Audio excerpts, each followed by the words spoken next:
Hi, everybody. Nice to see you again. It is episode 7. 7 for completion, but we ain't complete with the story.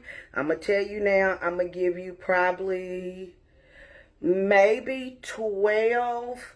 And that'll be from, because we're in hell right now, and then getting from the other side of hell. So I am going to do that ending. And so again, we'll wrap it up within 12 episodes. Again, I can't give you everything. I can't give you all of me. So I'm just giving you a little taste.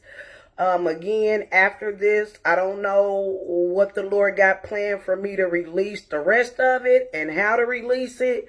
But I definitely got more stories, and which is probably surprising to you, but you would think that I've gone through or witnessed enough. But anywho, so again, episode 7, this is when the hell began.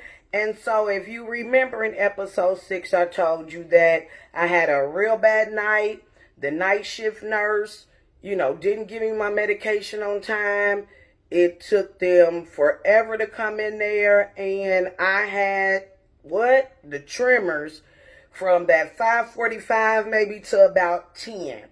And so I did tell you that, my mom came up and that I was in so much pain that I was literally crying. I mean, bawling from being exhausted, my body exhausted. I was tired. I was in pain. And so I want to introduce you to somebody. I got somebody here with me. And so one of my special guests right now is none other than, drum roll, my mom. Hi. Okay, let me get this together. Okay, so this is my mommy, the real MVP. Okay, and so do you want me to say your name? Well, I'm your mommy, that's all. Okay. That's all you need to know for now, okay? So this is my mommy. So again, sometimes you get tired of hearing from me, or sometimes it's better to tell the story through somebody else's lenses. Because again, remember I told you, a lot of that times I was on a lot of medication, so I was in, I was out. But this particular day, I remembered a little bit of it, but a lot of the details I didn't, because I was just really gone mentally, emotionally, and physically. So I want my mom to pick up and tell you a little bit about when she came into the hospital room, what she witnessed, and then kind of how things developed until, like literally until my primary care doctor came down, okay? So, Mom. So again, I told them before, you got that call about 8 something. You came up there, and when you came up there, I was trembling. And at that point, they had given me every medication that I had taken. So when you first came in that room, what did you see and how did you feel? Well, when I walked in the room, Crystal was actually laying on her left side, and she was kind of bent over slightly in the bed, and she was sweating, I mean profusely. She was crying. Both her hands and her legs were shaking violently, and she was saying just how ill she was, and she said something wasn't right. She wasn't feeling well. She was talking about how it was burning around her incisions and how badly her right shoulder area was hurting, and that her arm was swollen up, and you just she couldn't stand for us to touch it because it was so painful. So I had not seen my daughter in that condition, and so and not knowing what was going on, I immediately got on the phone and called our prayer warriors at our church. I called my brother and asked him to immediately start praying, because she was in such distress that I knew that we needed some divine intervention. Also at that time, her the monitor that she was on that monitors her blood pressure, the oxygen in her body, her heart rate, and her respirations, it just kept going off because her heart rate was going up to like, between 120, I'd say maybe 150. And I don't remember what her pulse ox was at that time. But all these lights are going off. And so if anyone knows me, they know I'm a rather quiet person. Cutesy, demure. I don't know about all of that. But it takes a lot to get me upset where I snap at people. And if you know my daughter, she knows how to, and I'm glad for this because she advocates for herself. And that's a very good thing when you're in the hospital. And so she is when she speaks, is very firm and very pointed. And so I'm less that. As she said, we're probably the very opposite. But I waited, to see if someone's going to come in and check on her.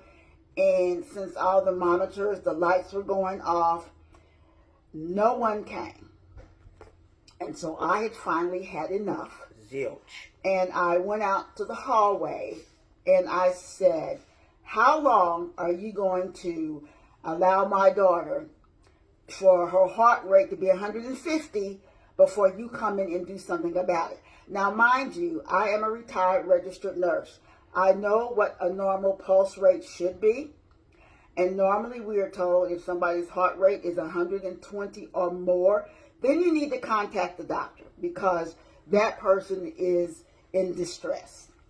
So they looked at me like a deer, in the headlights. And her nurse, which was a male nurse that day, was standing there. And then there was another nurse. Well, he just kind of looked at me. And the nurse who wasn't even taking care of Crystal looked at me and asked some questions or whatever. And so I said, we need to have the doctors down here and I need them. I don't know if I said come right now or whatever.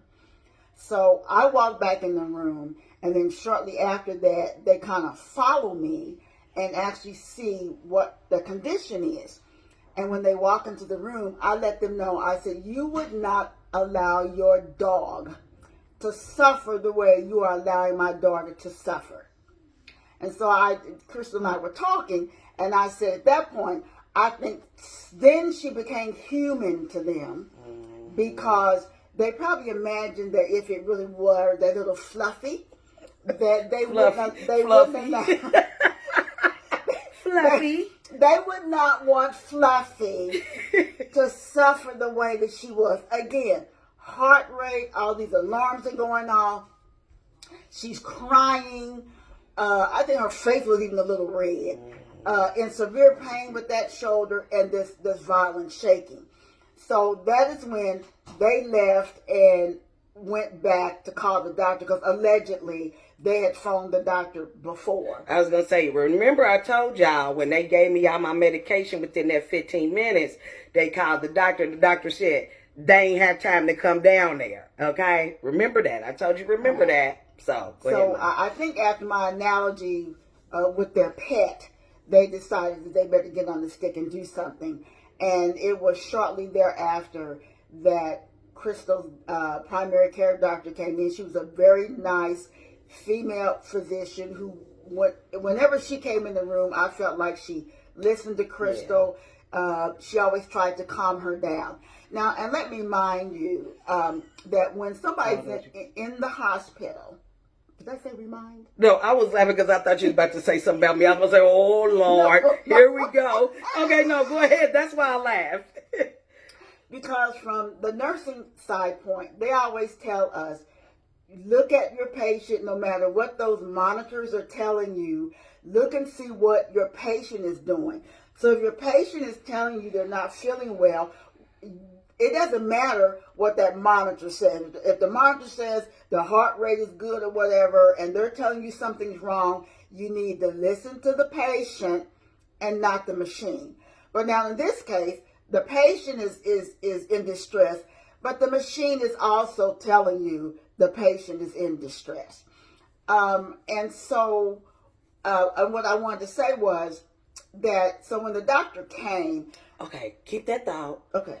Y'all, it ain't our fault. It's the system fault. We ain't figured out. Somebody need to come up and create how you can post something longer than 10 minutes and it won't take 10 years to download. We're going to keep that thought. Come right back, okay? Right back. Right back.